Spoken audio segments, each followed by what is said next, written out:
নমস্কার প্রিয় দর্শক বন্ধুরা, আমি আপনাদের অ্যাডভাইজার ফ্রেন্ড অঙ্কন সর্বপ্রথম অ্যাস্ট্রো অ্যাডভাইজার চ্যানেলে আপনাদেরকে জানাই স্বাগত। আজকে আমরা আলোচনা করব দেবগুরু বৃহস্পতি দীর্ঘ 12 বছর পর তার উচ্চ রাশি কর্কট রাশিতে গোচরের ফলে মকর লগ্ন মকর রাশির জাতক জাতিকারা বা মানুষরা কী রকম ধরনের শুভত্ব বা শুভ ফলাফল তারা পেতে চলেছে। দেখুন, মকর লগ্ন মকর রাশির সাপেক্ষে দেবগুরু বৃহস্পতি তৃতীয় এবং দ্বাদশ ঘরের অধিপতি হয়। তৃতীয় ঘর অর্থাৎ পরিশ্রম, পরাক্রম, ছোট ভাই বোন, যোগাযোগ, কমিউনিকেশন সব কিছু তৃতীয় ঘর থেকে দেখা হয়। এবং দ্বাদশ ঘর যেটা কিন্তু ত্যাগের ঘর, ব্যয়ের ঘর। তো আমি অনেককেই বলতে শুনছি যে সপ্তম ঘরে যেহেতু দেবগুরু বৃহস্পতি গোচরে আসছে, মকর লগ্ন মকর রাশির মানুষের জন্য সময়টা ভীষণ ভালো এবং তাদের বিবাহিত জীবন খুব সুখের হতে চলেছে বা বিবাহের কানেকশান আসতে চলেছে। বিষয়টা এতটাও সহজ নয়। সেই বিষয়টা কোন কোন দিক থেকে আপনাদেরকে সাবধানতা অবলম্বন করেই বিষয়গুলোতে এগোতে হবে, সেটা কিন্তু খুব সহজভাবে আমি আপনাদেরকে বুঝিয়ে বলবো। তো ভিডিও শুরু করবার পূর্বে আপনাদের কাছে একটাই অনুরোধ, আপনাদের যাদের আমার ভিডিও ভালো লাগছে তারা অবশ্যই চ্যানেলটিকে সাবস্ক্রাইব করুন এবং যারা আমার সাথে যোগাযোগ করতে চাইছেন স্ক্রিনে দেওয়া নাম্বারে হোয়াটসঅ্যাপ মেসেজের মাধ্যমে যোগাযোগ করতে পারেন। তো আসুন শুরু করা যাক।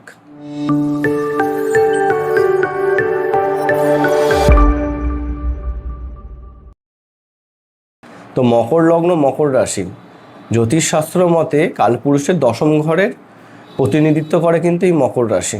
খুব প্র্যাকটিক্যাল মেন্টালিটির হয়, কর্মপ্রিয় হয়, জীবনে স্যাক্রিফাইস কম্প্রোমাইজ করবার ক্ষমতা এদের মধ্যে ভীষণ দেখা যায়। তো সেক্ষেত্রে দেবগুরু বৃহস্পতি লগ্ন বা রাশি সাপেক্ষে, যারা লগ্নটাকে জানেন তারা অবশ্যই লগ্নটাকে ফলো করুন, যারা লগ্নটা জানেন না তারা মকর রাশি হিসাবে দেখতে পারেন, কেন লগ্ন সাপেক্ষে ফলাফল কিন্তু বেশি অ্যাকুরেট পাওয়া যায়। তো যে বিষয়টা আমি বলছিলাম যে লগ্ন বা রাশির সাপেক্ষে দেবগুরু বৃহস্পতি কিন্তু সর্বোচ্চ শুভ ফলদায়ী গ্রহ এই লগ্ন বা রাশির সাপেক্ষে হয় না। কিন্তু দেবগুরু বৃহস্পতি কিসের কারক? অবশ্যই বিবাহের কারক হিসাবে দেবগুরু বৃহস্পতিকে ধরা হয়। যে কোনো পার্মানেন্ট সলিউশনের ক্ষেত্রে দেবগুরু বৃহস্পতির সাপোর্ট কিন্তু সর্বদাই মেলে। এবং জ্ঞানের কারক গ্রহ হয় দেবগুরু বৃহস্পতি, সন্তানের কারক গ্রহ হয় দেবগুরু বৃহস্পতি এবং অর্থেরও কারক গ্রহ হয় দেবগুরু বৃহস্পতি। তো সেই দিক থেকে যদি আমরা দেখি দেবগুরু বৃহস্পতি উচ্চ হচ্ছে, অর্থাৎ মকর লগ্ন মকর রাশি সাপেক্ষে পজিটিভ ফলাফলই দেবগুরু বৃহস্পতি বয়ে নিয়ে আসবে, কিন্তু সেই পজিটিভ ফলাফলটা অতটা সহজে পাওয়া যাবে না।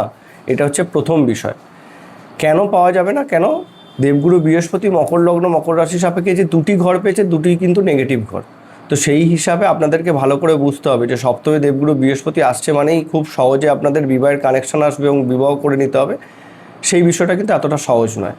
এবং সবথেকে বেশি গুরুত্বপূর্ণ, আপনারা জন্মকালীন জন্মছক খুলে দেখুন যে দেবগুরু বৃহস্পতির দশা বা অন্তর্দশা আপনাদের চলছে কিনা, এবং মকর লগ্ন মকর রাশি যদি আপনার হয় তাহলে সেই সাপেক্ষে দেবগুরু বৃহস্পতি আপনাদের জন্মকালীন জন্মছকে কোন ঘরে বসে আছে। কোন ঘরে বসে আছে বলতে কি, নিচস্থ হয়ে বসে নেই তো, অষ্টম স্থানে বসে নেই বা ষষ্ঠ স্থানে বসে নেই বা দ্বাদশ স্থানেই বসে নেই, সেক্ষেত্রে দেবগুরু বৃহস্পতির কিন্তু এই গোচর আপনাদেরকে ভালো থেকে খারাপ ফলাফল বেশি করে দিয়ে যাবে। এই বিষয়টা আপনাদেরকে মাথায় রাখতে হবে। তো আমি এটা আপনাদেরকে খুব সহজভাবে বুঝিয়ে দিচ্ছি, তার জন্য স্ক্রিনে আসতে হবে। যদি আমরা স্ক্রিনে আসি, প্রথমেই দেখতে পাচ্ছি মকর লগ্ন মকর রাশির জন্মছক, তৃতীয় ঘর এবং দ্বাদশ ঘরের অধিপতি হয় দেবগুরু বৃহস্পতি। কেন, ধনু আর মীন হচ্ছে দেবগুরু বৃহস্পতির নিজস্ব ঘর। সে কিন্তু গোচরে কোথায় আসছে? সপ্তম স্থানে আসছে গোচরে। সেই দিক থেকে যদি আমরা বিষয়টাকে দেখি, আপনারা জন্মকালীন জন্মছক খুলুন, দেখুন দেবগুরু বৃহস্পতি দ্বাদশ স্থানে যদি বসে থাকে, আপনাদের ষষ্ঠ স্থানে যদি বসে থাকে, অষ্টম স্থানে যদি বসে থাকে, এবং এই তিনটে ঘর হলে, এবং যদি লগ্নেও বসে থাকে এবং সেটা 5 ডিগ্রির মধ্যে হয়, তাহলে তাকে কিন্তু নীচ হিসাবে ধরা হয় এবং তার আনকমফোর্টেবল ঘর হয়ে যাবে তখন লগ্ন, দ্বাদশ, ষষ্ঠ এবং অষ্টম ঘর। অষ্টম ঘরে কিছুটা পজিটিভ ফলাফল আপনারা আশা করতে পারেন, কেননা বিপরীত রাজযোগের একটা সূত্র লাগু হয়, ষষ্ঠের ক্ষেত্রেও বিপরীত রাজযোগের সূত্র লাগু হয়, দ্বাদশের ক্ষেত্রে হয়। যদি লগ্নে নিচস্থ হয়ে বসে থাকে সেটা কিন্তু মারাত্মক নেগেটিভ হয়ে যাবে আপনাদের ক্ষেত্রে। এটা বিষয়টা মাথায় রেখে চলতে হবে। এখন দেবগুরু বৃহস্পতি আপনাদের সপ্তম স্থানে গোচর আসছে কবে? 2রা জুন থেকে। 2রা জুন আসছে, এখানে সবাই বলছে 1 বছর টানা থাকবে, কিন্তু না, দেবগুরু বৃহস্পতি এখন বর্তমানে অতিচারী গতিতে আছে। অতএব দেবগুরু বৃহস্পতি 2রা জুন থেকে 31 অক্টোবর অবধি আপনাদের রাশিতে, মানে আপনাদের রাশি বা লগ্ন সাপেক্ষে সপ্তমে অবশ্যই গোচর করবে। তারপরে কিন্তু সে 1 নভেম্বর আপনাদের অষ্টম স্থানে গোচরে চলে আসবে।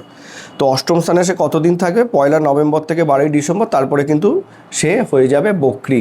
বক্রী অবস্থাতে কিন্তু সে 11 মার্চ অবধি বক্রী থাকবে। বক্রী অবস্থাতে মিথুন রাশিতে সে কিন্তু পুনরায় ফিরে যাবে। তারপরে আবার কর্কট রাশিতে আসবে এবং বলতে পারেন 2027 26শে জুন সে কিন্তু রাশি পরিবর্তন করবে। এখন বিষয়টা হচ্ছে অবশ্যই লগ্ন বা রাশি সাপেক্ষে সপ্তম স্থানে বৃহস্পতি গোচরে আসছে মানে বিবাহের ক্ষেত্রে কালেকশন আসবে, অস্বীকার করার কোনো জায়গা নেই। কিন্তু বিষয়টা ভালো করে বুঝতে হবে, এটা মহিলাদের ক্ষেত্রে সব থেকে বেশি করে প্রযোজ্য। যারা পুরুষ আছেন মকর লগ্ন মকর রাশি, তাদের ক্ষেত্রে কিন্তু বিবাহের যোগাযোগ খুব একটা পজিটিভ আমি দেখছি না। দুটো কারণ আছে। দেখুন, দেবগুরু বৃহস্পতি আমাদেরকে পার্মানেন্ট সলিউশন দেয়। দ্বাদশ ঘরের অধিপতি হয়ে সপ্তমে আসছে মানে দাম্পত্য জীবনে যাদের ভীষণ সমস্যা চলছিল তাদের ডিভোর্সের যোগ কিন্তু তৈরি হবে।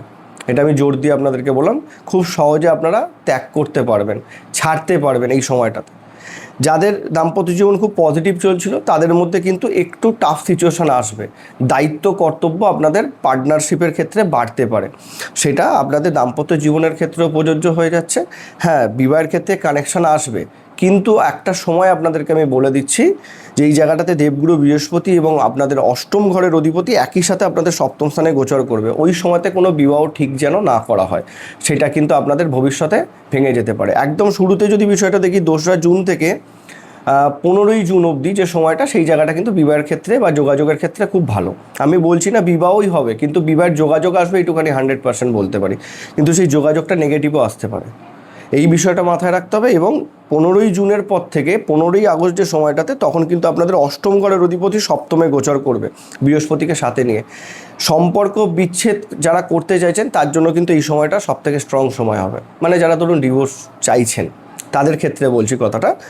আর যারা ধরে নিন বিবাহ যাদের ঠিক হয়ে গেছে, এই সময়টাতে খুব সাবধানতা অবলম্বন করতে হবে। কোনো গোপন সত্য প্রকাশ পেতে পারে, তার মাধ্যমে কিন্তু সেই বিবাহ বিচ্ছেদ হয়ে যেতে পারে, বা বিবাহ বিচ্ছেদ অ্যাকচুয়াল নয়, সম্পর্ক বিচ্ছেদের কিন্তু একটা চান্সেস চলে আসছে। বা ভুল বোঝাবুঝি জায়গাতে বিয়ে ঠিক হয়েও সেই বিয়ে ভেঙে যাওয়ার চান্স আসতে পারে। কোন সময়টা? অবশ্যই 15ই জুন থেকে 15ই আগস্ট। এর পর থেকে যে সময়টা আসবে আমি বলবো বিবাহের জন্য পজিটিভ কানেকশন আসবে, সেটা আপনাদের জন্য পার্মানেন্ট সলিউশন হিসাবে আসতে পারে। ব্যবসার ক্ষেত্রে যেহেতু সপ্তম ঘরে দেবগুরু বৃহস্পতি উঠে আসছে, ব্যবসার ক্ষেত্রে অবশ্যই সাফল্য। পার্টনারশিপ বিজনেস এই সময়টাতে করতে পারেন, কোনো দিক থেকে কোনো সমস্যার জায়গা নেই। সপ্তম ঘরে দেবগুরু বৃহস্পতি আসছে মানে তার আমি দৃষ্টিটা নিয়ে আলোচনা করব। এবার বিষয়টা হচ্ছে, দেখুন সপ্তম ঘর যারা ধরে নিন ন্যাচারালি ওষুধের ব্যবসা করছেন, খাবারের ব্যবসা করছেন, চালের ব্যবসা করছেন, তাদের জন্য কিন্তু সময়টাকে বেশ শুভ ধরা হবে। মিষ্টির ব্যবসা যারা করছেন তাদের জন্য কিন্তু সময়টাকে খুব ভালো ধরা হবে। এটা একটা পজিটিভ পয়েন্ট। এবং দ্বিতীয় পজিটিভ পয়েন্টকে যদি আমরা দেখি, তৃতীয় ঘর অধিপতি হয়ে সে কিন্তু সপ্তমে আসছে, কানেকশান দেবে ব্যবসার ক্ষেত্রে। নতুন কিছু যদি শুরু করতে চান এই সময়টাতে করতে পারেন, তবে সেটা 15ই আগস্টের পরে যান, সেটা আপনাদের জন্য বেশি ভালো হবে। এইটা একটা বিষয় চলে আসছে। এবং দ্বিতীয় বিষয়তে যদি আমরা দেখি, সপ্তম স্থানে দেবগুরু বৃহস্পতির গোচর। এখানে তো শুধু সপ্তম না, এখানে লগ্নেও দৃষ্টি দেবে। আমরা পয়েন্ট বাই পয়েন্ট বুঝবো। বিবাহের ক্ষেত্রে আমি বলবো যে ঠিক আছে, অসুবিধা নেই, বিবাহের ক্ষেত্রে 15ই জুনের পরে এগোতে পারেন। ব্যবসার ক্ষেত্রে, পার্টনারশিপ ব্যবসার ক্ষেত্রে খুবই ভালোই গোচর। অর্থনৈতিক দিক থেকেও এই গোচর কিন্তু আপনাদের জন্য ভীষণ শুভ ফলাফল বয়ে নিয়ে আসতে চলেছে। সেটা দৃষ্টিতে যখন আমি বোঝাবো সেটা আপনাদেরকে বলে দেবো। শিক্ষার স্বাস্থ্য, শিক্ষার ক্ষেত্রে যদি বিষয়টাকে আমরা দেখি, শিক্ষার ক্ষেত্রে অবশ্যই পজিটিভ ইম্প্যাক্ট একটা আসছে। নতুন করে যদি কিছু শিখতে চান এই সময়টাতে খুব ভালো সময়। এবং ন্যাচারালি ধরে নিন যারা মেডিকেল নিয়ে পড়াশোনা করছেন, যারা ল নিয়ে পড়াশোনা করছেন, যারা রিসার্চের সাথে যুক্ত আছেন, যারা বাইরে যাওয়ার জন্য অনেক দিন প্রচেষ্টা করছেন, স্কলারশিপ পাওয়ারও কিন্তু চান্সেস দেবগুরু বৃহস্পতি এখানে জোরালো রকমভাবে দেবে। দ্বাদশ আর লগ্নের কানেকশান কিন্তু দেবগুরু বৃহস্পতি তৈরি করছে, এই বিষয়টাও কিন্তু উঠে আসছে। এবার আর একটা ব্যাপারেও যদি আমরা দেখি বিষয়টাকে, তাহলে সেক্ষেত্রে এই একটা দিক যদি আমরা স্বাস্থ্যের দিকটাকে প্রাধান্য দিই, দেবগুরু বৃহস্পতি দ্বাদশপতি সপ্তমে বসে লগ্নকে দেখবে। এদিক থেকে স্বাস্থ্যের দিকটাতে যাদের লিভারের সমস্যা আছে, ফ্যাটি লিভার বিশেষত, যাদের ধরে নিন কোলেস্ট্রল বা উচ্চ রক্তচাপ, এই রিলেটেড বিষয়গুলো কন্ট্রোলে আনতে হবে। এবং ওজন হঠাৎ করে বৃদ্ধি পেয়ে যেতে পারে, কেন সপ্তম থেকে লগ্নে দৃষ্টি দেবে দেবগুরু বৃহস্পতি। এবং এইটাও আপনাদেরকে মাথায় রাখতে হবে, আপনাদের পার্টনার অর্থাৎ আপনাদের সঙ্গীর হেলথ ইস্যু এই সময়টাতে আপনাদেরকে বেশ ভোগাতে পারে, তার জন্য কিন্তু অর্থ খরচ হবে এই সময়টাতে। এই বিষয়টা মাথায় রেখে চলতে হবে। আমি সতর্কতা নিয়ে লাস্টে আলোচনা করছি। এখন যদি আমরা দৃষ্টিটাকে প্রাধান্য দিই, তাহলে দৃষ্টির ক্ষেত্রে যেটা আমরা দেখতে পাচ্ছি, সপ্তম থেকে দেবগুরু বৃহস্পতি পঞ্চম দৃষ্টি কোথায় দেবে? একাদশ স্থান। একাদশ স্থান আমাদের ইচ্ছা পূরণের ঘর হয়। তো অনেক দিনের ইচ্ছা যেটা আপনারা চাইছিলেন সেটা পূরণ হওয়ার চান্স কিন্তু দেবগুরু বৃহস্পতি তৈরি করাবে 100%। বিশেষত যারা ধরুন মানে দেশের বাইরে বা রাজ্যের বাইরে বা বিদেশের সাথে যুক্ত হয়ে কর্ম করছেন, তাদের কর্মে আপগ্রেশন বা নতুন যোগাযোগ আসার 100% চান্সেস থাকবে। যারা অনলাইন যুক্ত হয়ে কর্ম করছেন তাদের জন্য ভীষণ ভালো সময় হিসাবে ধরে নেওয়া যেতে পারে। লগ্নে দৃষ্টি দেবে, লগ্নে দৃষ্টি মানেই মেন্টাল স্টেবিলিটি বাড়াবে। বৃহস্পতি চিন্তাভাবনাটাই থাকবে সোজা পথে চলার। তো এমনিতেই মকর লগ্ন মকর রাশির মানুষরা সোজা পথেই চলতে পছন্দ করে। এক্ষেত্রে কি আপনাদের মধ্যে দৃঢ়তা আরও বাড়বে, ধার্মিক জ্ঞান অর্জন করবার ইচ্ছাটা জাগবে, কিছু জানার ইচ্ছা থাকলে সেটা এই সময়টাতে জানতে খুব সহজ হবে, সঠিক গুরু সান্নিধ্য পেতে পারেন, পজিটিভ মানুষের সাথে পরিচয় লাভ হতে পারে, সমাজে মান সম্মান যশ খ্যাতি বাড়তে পারে, যেহেতু দেবগুরু বৃহস্পতি লগ্নে দৃষ্টি দিচ্ছে। সম্পত্তি লাভ, সোনা গয়না কেনার জন্য কিন্তু এই সময়টাকে খুব ভালো হিসাবে ধরা যেতে পারে। এবং যেটা তার নবম দৃষ্টি তৃতীয় স্থানে পড়ছে, অলরেডি আপনাদের লগ্নাধিপতির ওপর পড়বে। যারা বাইরে সেটেল হতে চাইছেন, খুব ভালো সময় এই সময়টাতে। জন্মস্থান থেকে দূরে যেতে চাইছেন, কর্ম পরিবর্তন করে বাইরে যেতে চাইছেন, খুব ভালো সময় এটা। বাইরে যান এবং সেখানে খুব সহজে সেটেল হবেন, খুব সহজে যোগাযোগ আসবে এবং আপনাদের পরিচিতিও বৃদ্ধি পাবে। এবং তৃতীয় যেহেতু দৃষ্টি দিচ্ছে, ছোটো ভাই বোনদের সাপোর্ট কিন্তু ভীষণ ভালো রকম পাবেন। যারা সোশ্যাল মিডিয়ার সাথে যুক্ত হয়ে কর্ম করছেন তাদের জন্য কিন্তু খুব ভালো। যারা আধ্যাত্মিক জ্ঞান প্রদান করেন, টিচিং প্রফেশনের সাথে যুক্ত আছেন, তাদের জন্য কিন্তু এই সময়টা খুব ভালো। ইঞ্জিনিয়ারিং ফিল্ডের সাথে যারা যুক্ত আছেন তাদের জন্য এই সময়টাকে খুব ভালো হিসাবে ধরা হবে। তো আমরা দৃষ্টিটাকে দেখলাম, বিশেষ সতর্ক যদি থাকতে হয়, দেখুন লগ্নের সপ্তমে বৃহস্পতি গোচরে এসে লগ্নকে দেখছে মানে সবটা আপনার পজিটিভ হয়ে গেল, সেটা ভাবা থেকে বিরত থাকতে হবে। প্রথম ব্যাপার, কেন বিরত থাকতে হবে তার সবথেকে আগের যে কারণ উঠে আসবে সেটা হচ্ছে বৃহস্পতি আপনাদের ক্ষেত্রে তৃতীয় এবং দ্বাদশ ঘরের অধিপতি। যা দেবে সংগ্রামের মধ্যে দিয়ে গিয়ে দেবে, খুব সহজে কিন্তু দেবে না। আবেগে বসে কোনো রকম কোনো ডিসিশান নেওয়া উচিত নয়। প্রথমেই বলেছি দেবগুরু বৃহস্পতির কি অবস্থান আপনাদের জন্মছকে হয়ে আছে সেটা আগে যে কোনো জ্যোতিষ বন্ধুর সাথে পরামর্শ করুন বা নিজেরাই দেখুন, সেটা একটা বিষয়। আর পার্টনারশিপ বিজনেসের ক্ষেত্রে বিনিয়োগ করতে পারেন, কিন্তু একটু পরখ করে নিয়ে তারপরে বিনিয়োগ করুন, কেন পার্টনারশিপ বিজনেসের সুযোগ এই সময়টাতে খুব ভালো আসবে, কিন্তু সেই মানুষ আপনাকে ঠকাতেও পারে কোনো অ্যাঙ্গেল থেকে। বিশেষত 15ই আগস্টের পরে এই ডিসিশনটা নেবেন, সেটা আপনাদের জন্য বেশি ভালো হবে। এটা মাথায় রেখে যদি চলতে পারেন, আমি বলবো এই গোচর আপনাদের জন্য খুব ভালো। হ্যাঁ, বিবাহের কানেকশান আসবে, মহিলাদের ক্ষেত্রে বেশি করে প্রযোজ্য, পুরুষদের ক্ষেত্রে ব্যবসায় সাফল্যের জায়গাটা বেশি করে আসবে। এটা মাথায় রেখে চলতে পারলেই হবে। এই সময়টাতে সোনাদানা কিনতে পারেন, কোনো অসুবিধা নেই। এবং যদি খুব পজিটিভলি আমরা দেখি, অধিক প্রত্যাশা করবেন না, সেটা না হলে আপনাদেরকে সমস্যায় ফেলতে পারে। আর বিয়ের ক্ষেত্রে ডিসিশন চট করে নিয়ে নেবেন না, একটু ধীরে সুস্থে গিয়ে তারপরে নেবেন, পরখ করে নিয়ে তারপরে নেবেন, এইটা ব্যাপারটা মাথায় গেল। আর দ্বিতীয় বিষয় হচ্ছে বিনিয়োগ করার জন্য সময়টাকে খুব ভালো হিসাবে ধরা হবে না। ব্যবসায় বিনিয়োগ করুন ঠিক আছে, যারা শেয়ার মার্কেট স্টক মার্কেটে যারা ধরুন ইন্ট্রাডে করেন তাদের ক্ষেত্রে কিন্তু প্রবলেম আসবে, খরচ অধিক পরিমাণে বেড়ে যেতে পারে, কারণ দ্বাদশ ঘরের অধিপতি সপ্তম থেকে লগ্নকে দেখছে। আপনার ভুল ডিসিশন আপনার কিন্তু আর্থিক ক্ষতি নিয়ে আসতে পারে। হ্যাঁ, লং টার্মের ক্ষেত্রে আপনারা ইনভেস্ট করুন, খুব ভালো। বিজনেসের ক্ষেত্রেও লং টার্মে ইনভেস্ট হয়, সেক্ষেত্রেও খুব ভালো, কিন্তু শর্ট টার্মে ইনভেস্টে থাকলে সমস্যা, এটা মাথায় রাখতে হবে। আর সতর্কর ক্ষেত্রে আমি যদি আর একটা বিষয় বলি, এই সময়টাতে পার্টনারকে যতটা শান্তিতে রাখতে পারবেন ততটাই আপনাদের এই গোচর আপনাদেরকে শুভত্ব দেবে। সন্তান লাভের ক্ষেত্রে অবশ্যই সময়টা ভালো, সন্তানের এডুকেশনের জন্য সময়টা খুব ভালো, কোনো অসুবিধা থাকছে না।